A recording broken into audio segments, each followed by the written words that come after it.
Well, hey everybody, it's Tom here. Welcome back to my shop.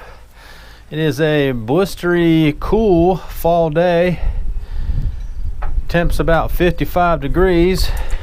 So I think fall is here and Old Man Winter is right around the corner. And of course Chaos wants to play right during the intro. So the leaves are changing and they're falling off the ground. So I'm not sure how many more intros I'm going to be able to do on my nice bench out here. We'll see though, right buddy? I haven't done a mail call, all this year, so I figured I'd do one, catch you guys up on some stuff. My new sticker board I'll show you. Got the granite surface plate up on its stand, so show you that. I've gotten gifts from viewers and other YouTube creators over this past year that I need to show and acknowledge thanks to. A few purchases from flea markets that you haven't seen, and just probably do an all-around walk around the shop, just kind of show you how the progress is going and things I've done. If you are new to the channel, I appreciate you subscribing. So a mail call is a little bit of what I just said. There's no machining, it's just a mixture of this and that and odds and ends and stuff I put together that I figure you guys might enjoy. So without further ado, let me grab the camera and we'll go inside and get started. Well, let me start off with gifts that viewers have sent in that I would like to thank. Some of these I've had for a while. I've just been holding on to them, waiting to do a mail call. So what you're looking at is a nice surprise package from a good friend named Matt. He put this little care package together for me. He knows I like the big stuff. I'm trying to tool up, the big jet lathe, then of course stuff that will swap over to the horizontal boring mill. So this will definitely do it. So this is a nice 1.5 inch in diameter. Looks like it's a Cleveland, made in the USA drill, Morse taper 4 with a Morse taper 5 adapter on it. So that is great. He also included a nice big fat 1.5 inch in diameter boring bar. Takes triangular inserts, and I think there's a couple other triangular inserts in the little bag here, so that's nice. And also he included a bunch of keyway cutters, so he knew I was on the lookout for some. I've got a few, but you can never have enough, right? Especially since there's all different sizes. These are nice little ones. They all look in really good shape. I don't know if I can manufacturers. Let's see what this is. HK. Not sure who that is, but really nice collection. So thank you again, Matt. I really appreciate it, buddy. Well, if you watch my channel, I know you guys watch Maddie down there in Australia. Maddie's Workshop. Maddie sent me this hat several months ago. I did already thank him on the telephone, but I figured I'd give him a shout out on the video. So really cool, Maddie. I appreciate the hat, buddy.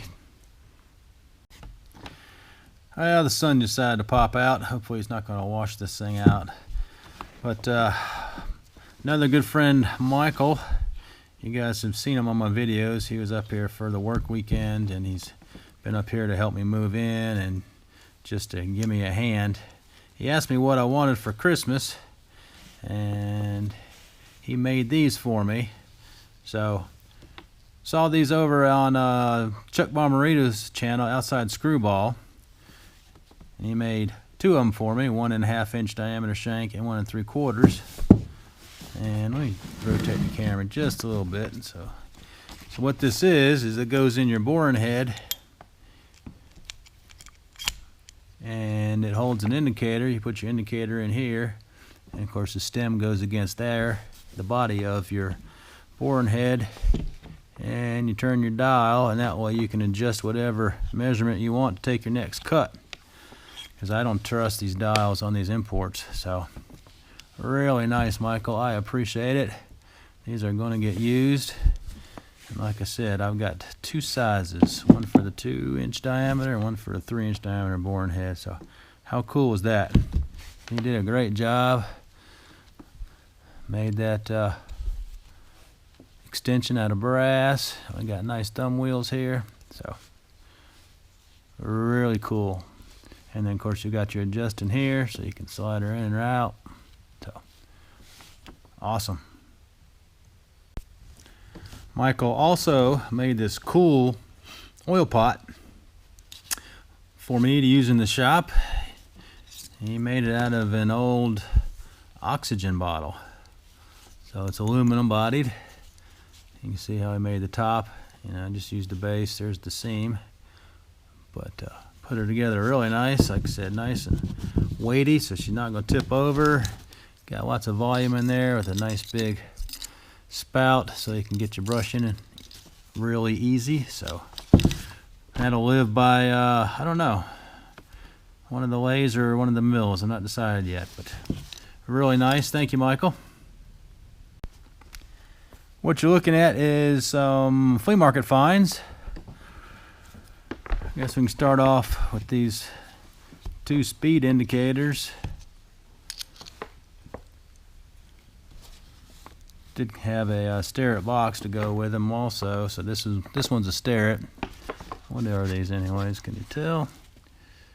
It's got tape over it to hold the box, so 104 maybe or something. But thought they're pretty cool. When I asked him about them, he's like, "You're the first guy that ever even knew what they were." So he said, "Give me 20 bucks for both." I'm like, "Well, I don't really need 2, but I was like, all right, that's cool. I'll grab them." So thought this one is a little bit older, but thought that was a neat find. You don't usually see these at the flea market. And then picked up a couple scales. This one I liked because it's got inches and millimeters on the same face. And of course, it doesn't hurt that it says, Palmer Bearing Company on it. Made in the USA, if you guys can see that. And probably a little bit of glare. And on the back, it's got decimal equivalents. So that was a few bucks. And another seller just had this kind of in his junk box. Nice little fishtail. It's a Lufkin, number 36, if you guys can see it. So like I said, that was a couple bucks. And then on this random table of mainly glass and antiques was this ruler. So I said, oh, all right. And I look, and it's a Starrett. So the 18-inch Starrett. It's got the groove, so obviously you can use it in a combination square. And they wanted this paltry sum of $3 for it. So every now and then you can find cool deals in the wild. So that was a pretty good flea market find. Now I have been buying a lot of replacement tooling for the shop, so obviously that's not worth showing. But in my travels on eBay, I ran across this. I figured I'd share it with you because I didn't have it. So the box is Anton Machine Works, Brooklyn, New York. Seller wanted an arm and a leg for it. I watched it for a while. I made an offer of just an arm, and they accepted. So real tickled to get this. Check this baby out.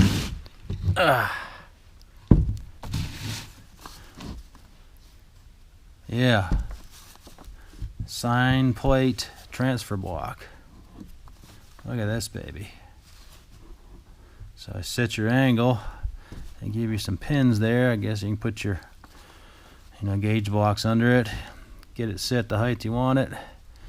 And then mag her down, and she should be good to go. And then of course your part would be at whatever angle you want. So it is a nice score. Glad to find it and glad to get it. Let me use my own ruler here and rotate it around. So it is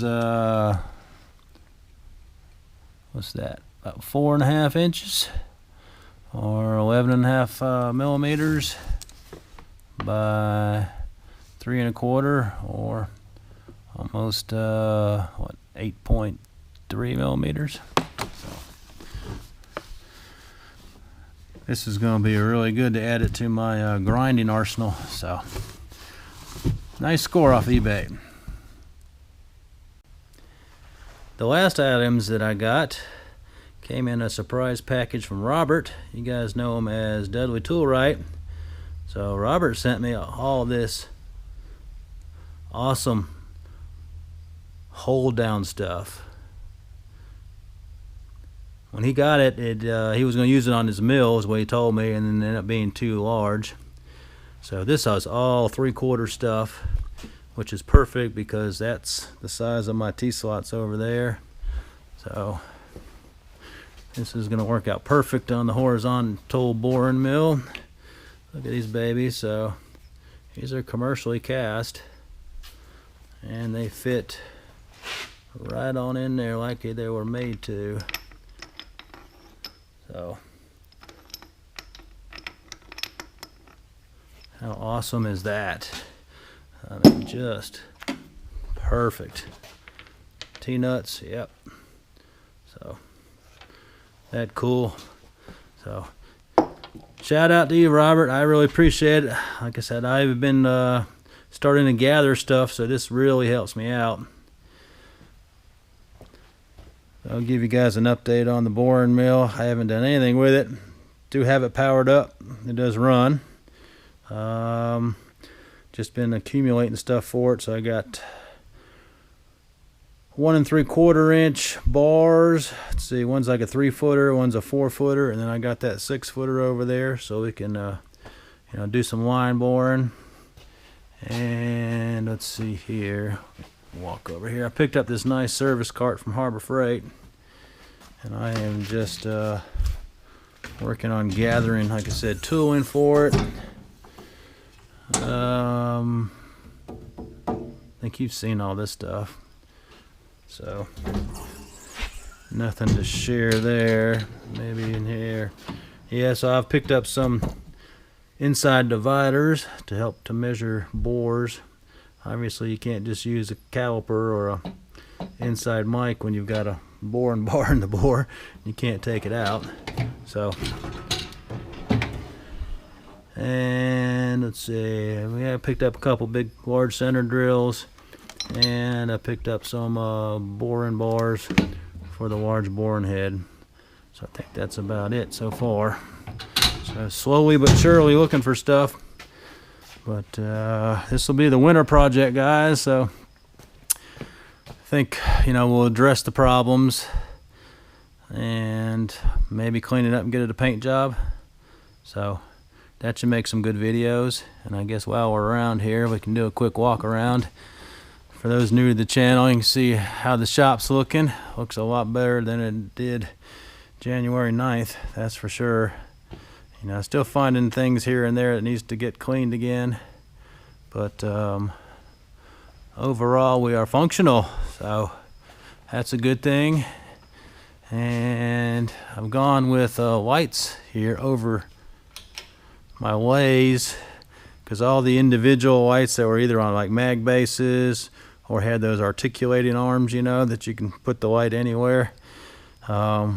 Well, those rascals are expensive, especially if people think they're vintage, so they want $80, $100 for one, and like, no, I'm not paying that. And even the ones with the mag bases, they're up to like $35, and I had a couple at each lathe, so that was going to add up quick. So I decided to go this route and use overhead lighting.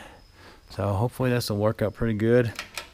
The last video that I did over here on the Enco, doing the lawnmower axle support bracket repair, the lighting seems to be good on the video, so that's a plus. I was worried that it might not work out good for videotaping, but it worked out just fine, so that's a good thing. And I guess we can do a walk here from the door entrance.